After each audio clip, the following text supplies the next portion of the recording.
Welcome to the Hidden Truth. Don't forget to subscribe, like, and hit the bell so you never miss a secret. The sun burned hot over Shelby County, Iowa, the morning David McConnell stood alone at the edge of the cornfields that had been in his family for 4 generations, the same fields where he had spent his childhood summers racing barefoot between the rows, helping his father mend broken fences, learning the slow, sacred rhythm of planting, growing, harvesting, and he watched now as the late July heat shimmered off the dry, brittle stalks, the drought turning green into brown faster than anyone could remember, and he thought about how quickly things could slip through your fingers no matter how tightly you held on, because it had been 10 years since he made the promise over his father's hospital bed, gripping that weathered, calloused hand as the machines beeped quietly in the background, promising that no matter what happened, he would keep the farm alive, would honor the blood and sweat poured into every acre, would make sure the McConnell name meant something when future generations spoke it, and at the time he had believed it, had believed in the righteousness of hard work, in the sanctity of tradition, in the simple, stubborn faith that the land would take care of you if you took care of it. But now, standing under the merciless sky with a foreclosure notice tucked into the back pocket of his jeans, David felt the crushing weight of that promise, felt it like a stone lodged in his chest.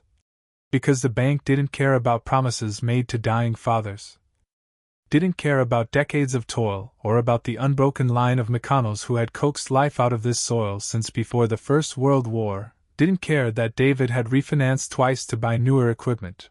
or that the global market had collapsed just when he needed it most, or that the drought had killed half his crop last season. They only cared about the numbers printed neatly in columns on a ledger. And when the numbers didn't add up, the land became nothing more than an asset to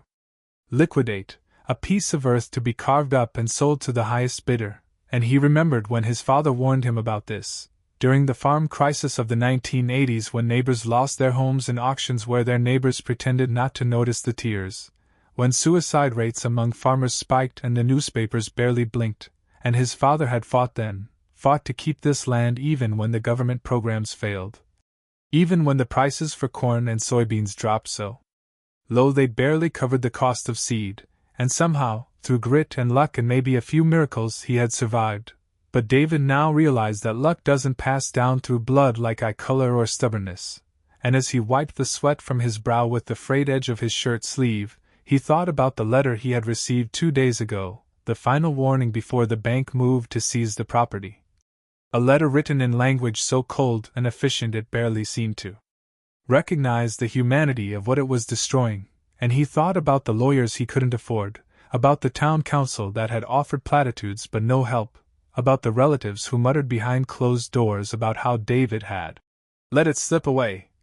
As if keeping a farm alive in 21st century America was just a matter of working harder, and he thought about his own children, teenagers now, who spent more time on phones and computers than in the fields, who rolled their eyes when he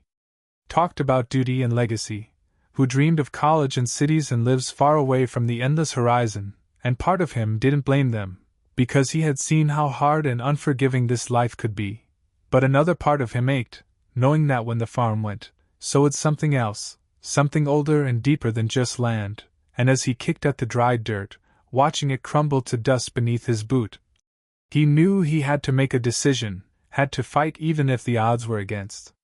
him. Because promises made to dying fathers weren't meant to be broken just because the world had shifted under your feet, and so he walked back to the farmhouse, that weathered, creaking structure where he had been born in the upstairs bedroom, where his mother used to sing lullabies by the wood stove, where generations of McConnells had gathered around the kitchen table to argue politics and crops and God. And he sat down with a legal pad and a calculator, determined to find a way to buy more time, to renegotiate, to refinance again if he had to, and he called every number he could find, county officials, agricultural extension offices, lenders who specialized in distressed properties, and he heard the same thing over and over: too late, too risky, no market for small farms anymore, and with each call the pit in his stomach grew deeper. And when he finally reached a small local credit union that agreed to meet with him, he drove there the next morning before sunrise, sitting in the parking lot rehearsing what he would say, how he would explain that this wasn't just land, this was history, identity, survival, but the loan officer, a kid who couldn't have been more than 27 with a shiny watch and a polished smile, listened politely and then slid a packet of paperwork across the desk, terms so predatory they might as well have been a death sentence, and David thanked him, stood, shook his hand, and left, feeling more alone than he had ever felt in his life, and over. The next weeks he worked the fields like a man possessed, trying to prepare for one last harvest, trying to find some way to pull enough from the earth to satisfy the bank's ledger, praying for rain that never came, watching as the crops withered and the debts grew, and at night he sat at the kitchen table, staring at the old photographs of his father, his grandfather, all those men who had stood on this land and believed in it. Believed in the cycle of planting and reaping, believed that hard work was a shield against ruin, and he wondered if he had failed them, or if the world itself had shifted so far that their rules no longer applied, and when the final notice came, taped to the door by a sheriff's deputy who couldn't even look him in the eye, David sank to the floor and let the grief take him, silent and savage, and he understood then that losing the farm wasn't just losing property, it was losing a piece of himself. A piece of a story that had begun long before he was born and that he had always believed he was just a steward of, and now he would be the one who let it end, not through laziness or betrayal but through the slow, grinding betrayal of a system that no longer valued the men and women who fed it, and as he sat there in the twilight, listening to the house creak around him like a dying animal, he knew that this wasn't the end of his story, but it was the end of something sacred, something irreplaceable, and he didn't know how he would explain it to his children, or even to himself, but he knew he would have to try, because promises mattered, even if you broke them, and the weight of them stayed with you forever. David McConnell woke before dawn the next morning with the heavy ache of a man who had not slept, who had instead laid in the dark listening to the house breathe around him, the wind sighing against the cracked windows, the floorboards settling under the memory of footsteps that would never return, and as the first gray light of morning seeped through the faded curtains, he rose. Dressed in his oldest work jeans and boots still caked in the dust of fields that now belonged to someone else, and walked out to the porch where he could see the skeletal remains of the corn stalk standing like a graveyard, the dew sparkling like false hope, and he sat there a long time, coffee cooling in his hands, trying to understand what came next, because for his whole life the farm had been the center of gravity around which every choice, every hope, every sacrifice orbited, and now that it was slipping away there was nothing solid left to hold on to. Nothing to measure the days against, and he thought about his wife, Karen, who had stood beside him through it all, through the lean years, the droughts, the endless cycles of planting and praying, and how she had cried quietly when he told her about the foreclosure, not because she blamed him, but because she knew, deep in her bones, that something irreplaceable was being lost, and he thought about his daughter, Ellie, who would be graduating high school next spring and who had already sent away for college brochures, bright-eyed and ready to chase dreams far from the dust and dead of the farm, and he wondered if she would remember this place as a prison or as a cradle, and he thought about his son, Jacob, younger and wilder, already talking about enlisting in the Marines just to get out, to make his own way in a world that didn't seem to have a place for boys who knew how to fix fences but not how to fix code, and David felt a deep, shuddering grief. Not just for himself but for them, for the breaking of a line that had stretched back through more years than he could count, and yet he knew he couldn't let it end in silence, couldn't let the story of the McConnells be written only in foreclosure notices and auction listings, and so he made a decision, one born not of hope but of stubbornness, the same stubbornness that had kept his father plowing fields by hand during the Depression when fuel was too dear. The same stubbornness that had built barns without power tools and tilled soil with horses when the tractor was broken, and he decided he would fight, not because he believed he could win, but because some fights are worth losing properly, worth standing your ground for even as the ground shifts under your feet, and he called the local newspaper, the Shelby County Register, and asked to speak to a reporter, and when the young man, college-educated, eager but green, asked what the story was, David told him simply, "A man trying to keep his word." And the reporter, sensing something in his voice, agreed to come out, and that Saturday, they walked the fields together, David explaining how the bank had called in the loan with no warning, How government subsidies promised during election years never materialized in time to save the small farms. How big agribusiness had turned family farming from a way of life into a losing proposition. And the reporter scribbled notes, furiously. Asked questions about acreage and crop yields and debt schedules, but it wasn't until they sat on the porch, drinking sweet tea, that David said the thing that mattered most, the thing that didn't fit neatly into a spreadsheet or a quote box. My father died believing that if you worked hard enough, stayed honest, the land would take care of you, and I'm sitting here watching that belief die with him. And the reporter, to his credit, didn't interrupt, didn't offer platitudes, just nodded and wrote it down, and when the story ran the next week, buried on page 5 under headlines about national politics and sports scores, David didn't expect much to come of it, but people started showing up. Old neighbors who remembered his father helping mend fences after a storm without being asked, farmers who were one bad harvest away from the same fate, strangers from town who had grown tired of watching good men lose everything while the banks built bigger offices. And they came with casseroles, with small checks tucked into handshake greetings, with offers to help repair the barn roof before the next rain. And though it wasn't enough to turn the tide, it gave David something he hadn't felt in months: solidarity, the kind of quiet, unspoken community that had once been the bedrock of rural America before isolation and pride and economic despair had eroded it. And he found himself organizing meetings at the local church hall, talking with other farmers about ways to fight back, co-ops, legal challenges, media outreach. And for a while it seemed possible that they could at least delay the inevitable. Buy themselves another season, another year, maybe enough time for prices to rise or policies to change, and David threw himself into the work with a ferocity that surprised even him, because fighting for the farm was fighting for more than land, it was fighting for the right to believe that sacrifice still meant something. And yet as fall gave way to winter and the fields turned hard and barren, the reality set in that goodwill and determination could only stretch so far against the machinery of finance. And when the auction notice came, printed in cold legal type and nailed to the courthouse door, David knew that the final chapter was being written whether he liked it or not, and he sat down with Karen and the kids at the kitchen table, the same table where he had done his homework as a boy, where they had carved pumpkins and colored Easter eggs and mapped out planting schedules, and he told them the truth, sparing no details. And when Ellie's eyes filled with tears and Jacob's jaw tightened in that way that meant anger and shame were wrestling inside him, David felt the weight of his failure settle fully onto his shoulders. But he also felt something else, a fierce, unbroken pride that he had fought, that he had not gone quietly, that he had honored the promise even if he couldn't fulfill it. And when the day of the auction came, bright and brittle under a hard December sun, David stood on the porch and watched as strangers picked through the remnants of his life,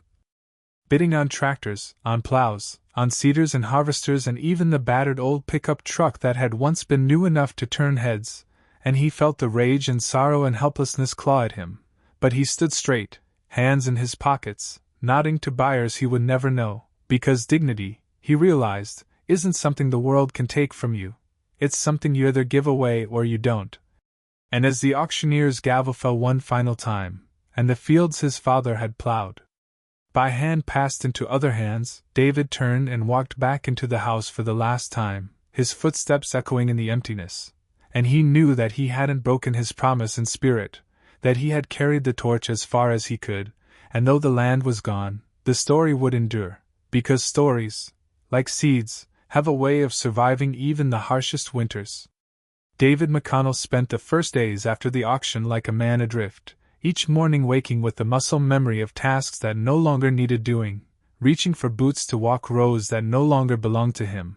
making coffee in a kitchen that echoed too much in its sudden emptiness. And it was a strange kind of grief, not the sharp searing wound of a sudden death but the slow,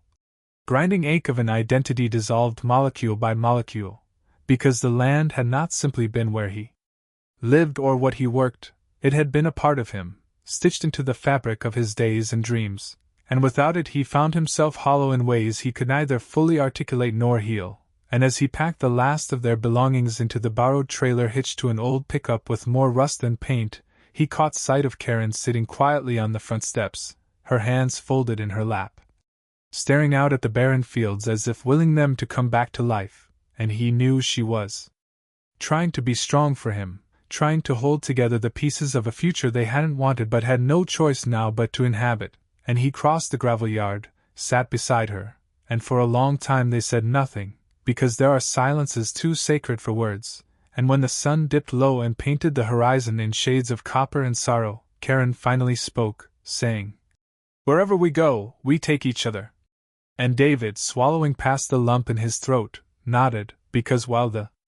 land had been their anchor, their roots were in each other, and that, at least, remained. And so they moved into a small rented house at the edge of town, a modest place with a sagging porch and neighbors who mostly kept to themselves, and David found work at a hardware store, selling tools to men half his age who talked about weekend projects and hobby farming, without understanding the weight of those words. And he smiled and nodded and showed them where the socket wrenches were, but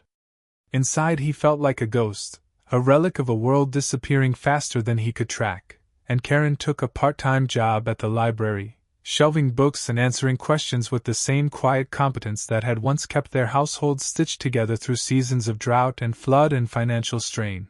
And they made ends meet, barely, living month to month in a way that felt precarious and undignified but necessary. And every Sunday they drove past the old farm on their way to church, and David would keep his eyes fixed firmly ahead while Karen reached out to squeeze his hand, grounding him, reminding him that survival, even when stripped of pride, was still a form of defiance. And in time he began to heal, not by forgetting but by weaving the loss into the pattern of his life, understanding that some promises, no matter how fiercely kept, are broken not by weakness but by the slow, inexorable grinding of forces too large for any one man to resist. And he began attending town meetings, speaking quietly but firmly about the erosion of family farms, about the need for policies that value people over profit, and while most of the council members nodded politely and filed his words away into the dustbin of good intentions, a few listened, a few carried his message forward, and that was enough to keep him showing up, enough to remind him that bearing witness was its own kind of victory. And Ellie, now a freshman at Iowa State, studying agricultural economics with a fire in her eyes that made David's chest ache with pride and regret, began writing papers about the transformation of rural America, citing her own family's story not with bitterness but with a fierce determination to understand and maybe, somehow, to change the tide. And Jacob, stationed now at Camp Pendleton, sent letters full of the same stubborn grit that had carried generations of McConnells through wars and recessions and broken promises. And David kept those letters in a box by the nightstand, reading them when the nights grew too long and the silence pressed too hard against his ribs. And it was during one of those long nights that he sat down at the kitchen table, opened a battered notebook, and began writing, not for publication, not for pity, but for his children, for their children, for anyone who might one day stumble across his words and understand that loss does not erase love, that failure does not negate effort, that a promise broken by circumstances not the same as a promise betrayed. And page by page he poured out the story of the farm, of his father's calloused hands and steady voice, of the first time he drove a tractor alone, of the nights spent walking fence lines under a harvest moon, of the day he made that sacred vow and the day he stood powerless as it slipped from his grasp. And he wrote about the betrayal he felt, not just by banks and governments but by a culture that once honored men like his father, and now seemed to view them as quaint relics at best, obstacles at worst. And he wrote about resilience, about the ways grief reshapes you but does not destroy you, about the stubborn refusal to let bitterness take root even when the soil of sorrow is rich and fertile. And when he finished, he tucked the notebook away, not because he wanted to forget but because he understood that the story had been planted, that it would grow when it was needed. And life moved forward, uneven and imperfect, marked by small victories and quiet defeats. And David and Karen found new rhythms, new reasons to laugh, new rituals to replace the old ones lost with the farm. And while the scar of that loss never fully faded, it became part of them, woven into their marriage, their family, their sense of themselves. And one day, years later, when Ellie stood before a crowded room at a rural development conference and told the story of the McConnell farm, told it not as a tragedy but as a call to action, a reminder of what was lost and What might still be saved? David sat in the back, his heart full to bursting, and he realized that while he had lost the land, he had kept the legacy, had passed on the fierce, stubborn love of place and purpose that no foreclosure notice could erase. And as Ellie's voice rang out clear and strong, he smiled and bowed his head, offering up a silent prayer of thanks, not for victory, not for restoration, but for endurance, for the simple, sacred act of standing your ground even when the ground itself is taken from you. The years following Ellie's speech seemed to pass in a kind of stubborn, determined blur for David McConnell, who had by then learned that life after loss is not a single event but a long series of small adjustments, of carrying on not out of optimism but out of sheer, hardwired endurance, and he settled into a new rhythm in the modest rental house with Karen, finding moments of peace in the simplest things. Tending a vegetable garden that fit inside a backyard smaller than his old front porch. Volunteering at the local food co-op where he shared advice with younger families trying to navigate the uncertain world of small-scale agriculture, writing letters to Jacob stationed overseas wherever the Marines had sent him, and driving the battered pickup out to the edge of town every Sunday to walk the perimeter of the old McConnell farm, though he never crossed the fence line. Never set foot on the land now owned by a corporation whose offices were hundreds of miles away, a company that viewed his birthplace not as home but as an asset measured in quarterly returns and market shares, and it hurt every time, a low ache like an old wound that never fully healed. But he walked anyway, tipping his hat to the land, remembering what it had been, honoring the ghosts who still walked it with him in memory if not in fact, and it was on one of these walks, under the thin gold light of an early spring morning, that he encountered the new farm manager, a polite but indifferent man named Grant, who wore pressed jeans and sunglasses and spoke in the clipped jargon of agribusiness consultants, and though their conversation was cordial enough, David felt the gulf between them like a physical thing, a canyon carved by years of different values, different expectations, and different definitions of success, because where David saw rich soil nurtured by generations of calloused hands, Grant saw yield per acre and efficiency metrics, and after that day David kept his distance, choosing to walk further out along the county roads, finding solace in the sight of fields still tended by the few stubborn families who hadn't yet been bought out, and as time wore on and Ellie graduated with honors, accepting a position with a non-profit dedicated to preserving family farms, David and Karen drove across state lines to watch her accept her diploma, and he wept unashamedly when she dedicated her thesis to "My father and grandfather, who taught me that land is not a commodity, it is a covenant,"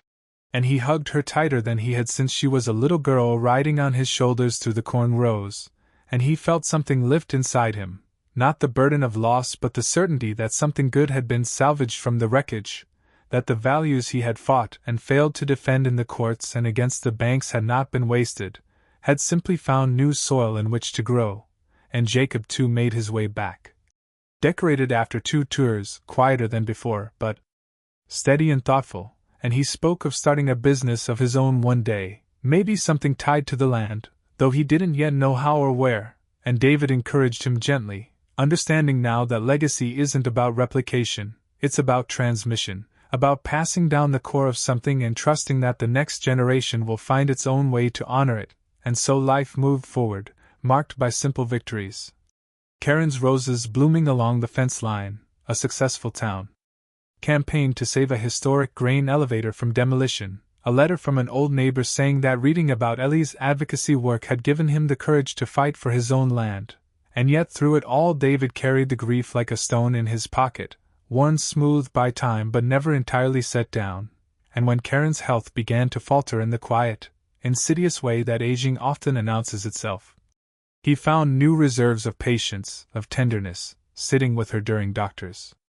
appointments, managing medications, cooking simple meals she could eat when the treatments robbed her of appetite, and though there were days he felt the walls closing in, he never once thought of leaving, never once resented the burden, because that too was part of the covenant, not just to the land, but to each other, and in quiet moments, when Karen dozed beside him on the couch and the late afternoon sun slanted through the window,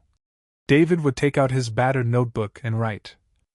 chronicling not just the pain but the joy, the small acts of resistance, the stubborn refusals to surrender to bitterness, And he understood now more than ever that storytelling was its own form of survival, that by recording these moments he was planting seeds that would outlast him. And when Karen passed one soft October evening, slipping away with a smile and a whisper of his name, David grieved deeply but not destructively. Because he knew she had lived a life of meaning, of connection, of fierce love, and he honored her by living on, by tending the garden they had planted together, by mentoring young farmers who came to the co-op seeking advice and found in David not just knowledge but a living testament to endurance. And one of those young farmers, a bright-eyed woman named Casey, invited David to speak at a symposium on rural sustainability, and though public speaking had never been his strength, he agreed. Standing before a room full of students, activists, and dreamers, telling them the story of the McConnell farm not as a tragedy but as a lesson, that the measure of a life is not in what you keep but in what you fight for, that promises made in good faith are sacred even if they are broken by forces beyond your control, and he saw in their faces the flicker of recognition, of understanding, and he realized that while he had lost the land, he had not lost the battle for its meaning. And that was a victory no bank could foreclose, no auctioneer could gavel away.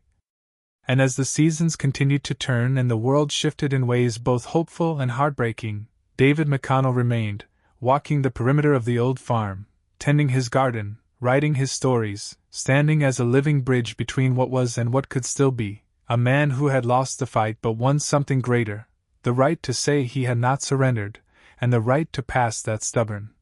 precious legacy to a world still in desperate need of it. As the years unfurled with their slow, indifferent momentum across Shelby County, David McConnell found himself becoming something of a living relic in town, not because he clung stubbornly to the past but because he carried within him a set of values and memories that had been worn almost to extinction by the relentless march of modernity. And while strip malls expanded along the highway and old barns collapsed under the silent weight of neglect, David persisted, attending town meetings where he quietly advocated for zoning laws that protected what little farmland remained, writing op-eds in the local paper that reminded readers of the invisible sacrifices that had built their community, and spending long afternoons at the farmers' market sharing wisdom with young growers whose ambitions burned bright but whose roots often ran shallow. And though he never lectured, never claimed to have all the answers, his presence alone seemed to offer a kind of ballast, a steady reminder that resilience was possible, that losing the land didn't mean losing the meaning of what it stood for. And it was during one of those farmers' market afternoons that he met Thomas Reed, a veteran recently returned from Afghanistan, who had purchased a small, struggling plot on the outskirts of town with dreams of rebuilding it into a working farm, and Thomas, carrying the quiet intensity of someone who had seen too much too young, confessed over coffee that he was overwhelmed, that he didn't know if he could make it work, and David, seeing something of himself in the young man's hunched shoulders and tight jaw, offered to help, not as a business partner but as a mentor, and over the next 2 years they worked side by side, clearing brush, mending fences, coaxing life from soil that had been leached and abandoned. And in those hours David rediscovered a kind of purpose he thought he had buried forever the day the auctioneer's gavel had fallen on his family's legacy, and slowly, almost imperceptibly, the healing deepened, stitched together by sweat and shared silence and the stubborn rebirth of a patch of land many had ridden off. And when Thomas's first harvest came in, a modest yield but a beginning nonetheless, David stood beside him in the field at sunset, hands on hips, breathing deep the scent of new-cut hay and warm earth, and he felt a fierce pride surge through him, not the pride of ownership but of stewardship, of knowing that some fires once lit can be carried forward even by other hands. And meanwhile Ellie's star continued to rise, her work in agricultural policy gaining national attention, her voice a beacon for the preservation of rural communities battered by the twin storms of globalization and corporate consolidation. And she called her father often, seeking his insights, grounding her lofty ambitions in the bedrock of his lived experience. And each time David heard her voice, steady and passionate, he felt a swelling in his chest, a quiet assurance that though he had lost the battle for his farm, he had helped sow seeds that might yet bear fruit for others. And Jacob, too, came home at last, weathered but whole, carrying with him the discipline and humility that military life had forged, and he took a job with the county's public works department, building and maintaining the very infrastructure his grandfather's generation had once laid down. And on weekends he joined David and Thomas in the fields, adding his strength and laughter to the slow, stubborn project of renewal, and life, though scarred, was full, richer in its simplicity than David could have imagined during those dark days of loss, and yet, woven through it all, was the persistent ache of absence, the empty space where the McConnell farm had once stood proud, now a sterile expanse of commercial soil managed by distant corporations whose executives had never set foot on the land they owned. And sometimes David would drive out there, parking his truck on the shoulder of the road, and sit for a long time, remembering the smell of the soil after a summer rain, the creak of the barn door on a windy night, the way the fields had looked in the morning mist, and though he no longer wept, no longer clenched his fists in impotent rage, the sorrow was still there, muted but permanent, a scar worn not with shame but with the quiet dignity of survival. And it was during one of those solitary vigils that the idea for the book took root, not a grand political manifesto but a simple memoir, a testament to the life that had been lived, the promises that had been made and broken and honored in their breaking, and he began to write in earnest, filling page after page in longhand, recounting not just the history of the farm but the spirit of it, the stubbornness, the sacrifices, the small victories invisible to the world but monumental to those who lived them, and the quiet, relentless dignity of men and women who worked land they would never own, raised families they could scarcely afford, and still found a way to hold their heads high. And when the manuscript was finished, David didn't seek a major publisher or a lucrative contract. He simply worked with a local print shop, producing a modest first run under the title Fields of Memory, A Farmer's Promise, and when it debuted at the county fair, tucked between booths selling kettle corn and handmade quilts, it sold out within days, not because it was slick or heavily promoted, but because it spoke to something deep and aching in the hearts of those who remembered, who had lived through the same slow erosion of a way of life that once seemed as eternal as the turning of the seasons. And the book's modest success led to speaking invitations, libraries, schools, church groups, where David shared his story with humility and a fierce insistence on truth, refusing to sugarcoat the hardships but also refusing to surrender to cynicism. And in every town, every hall, he found people hungry not just for nostalgia but for permission to grieve, to honor what had been lost without forgetting what could still be built. And as his name quietly spread across the Midwest, David remained rooted in his modest life, tending Thomas's farm alongside its young owner, writing letters to policymakers who sometimes answered and often didn't, mentoring a new generation of farmers who carried forward the stubborn dream that land and labor still mattered. And when he sat on his porch in the cool evenings, listening to the crickets and the distant hum of tractors on surviving farms, he felt a deep, abiding peace, knowing that while he had not saved the McConnell farm, he had saved something more enduring, the spirit that had animated it, the fierce love of land and legacy, the promise that while soil and wood and flesh may pass, the stories and the lessons they birthed could endure, living on in the hands and hearts of those willing to carry them forward. The final years of David McConnell's life were marked not by bitterness or regret, but by a quiet, steady perseverance that echoed the rhythms of the land he had once called home. A kind of endurance built from generations of farmers who had weathered more losses than victories and yet had never surrendered the fundamental belief that life's worth was measured not by trophies or titles but by the simple stubborn act of keeping your word as best you could. And though the seasons continued to turn,